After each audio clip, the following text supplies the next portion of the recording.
The Squid Game actor explains why Korean fandom is so fierce. Seoul, in South Korea, Lee Jung-jae is often featured on television, in fashion shows, and in advertisements for anything from quick noodles to insurance.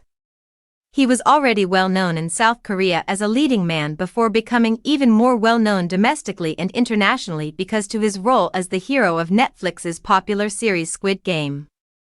He was the first Asian to be cast as a Jedi Master in the Star Wars series and the first Korean to win an Emmy for acting. Superstardom in South Korea, however, also entails intense fan scrutiny, which may swiftly turn into harassment and criticism. Some celebrities have died by suicide as a result of their reaction, which has also disrupted their careers.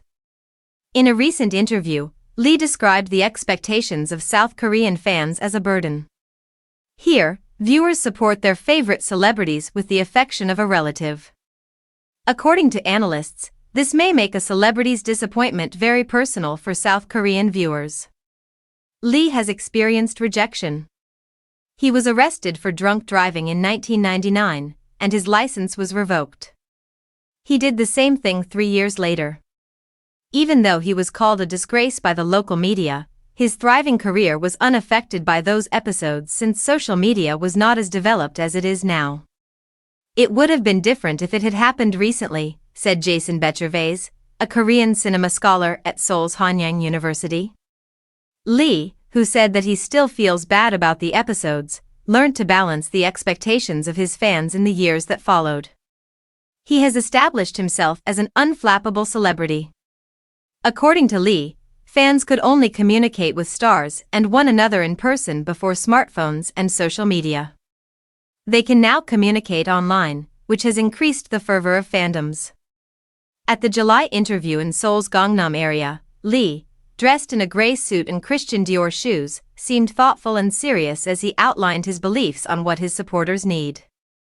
According to him, fans want their favorite stars to be prolific, work hard, and have a good social reputation. As of right now, Lee seems to have fulfilled all 3 requirements, becoming quickly into a prominent character in period dramas and thrillers. He has around 40 credits in films and television shows. According to Jae-yeon Lee, a media and communications professor at Hanyang University, the Korean idea of jeong, or a communal relationship, contributes to an understanding of how the public views celebrities.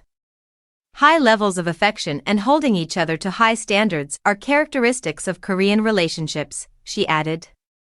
Additionally, it causes disappointment and a sense of betrayal when someone deviates from expectations, even a celebrity with whom people have no personal contact. Choi Seung-hyun, a K-pop rapper best known by his stage as T.O.P, was one of Lee's co-stars. He was given a 10-month suspended prison sentence in 2017 for consuming marijuana, which is prohibited in South Korea. For years, he mostly avoided the spotlight until he made an appearance as Thanos in Season 2 of Squid Game. However, analysts pointed out that other Korean celebrities, particularly women, have been marginalized for allegedly minor transgressions due to harsh criticism from fans. Since Lee's first rise to prominence in 1995 with Sandglass, a series depicting South Korea's tumultuous history with dictatorships, fan-celebrity interactions have undergone significant shift. He said, "I frequently meet my fans at movie premiere events at the theater. However, since TV series don't often have red carpets, instead of depending on those movie screenings, I need to find a way, be it on Instagram or another platform, to cultivate a constant back and forth between my fans." His Instagram is more polished and well-curated than unguarded and genuine. However, speculations can travel quickly on social media, and Lee is no stranger to being the target of rumors.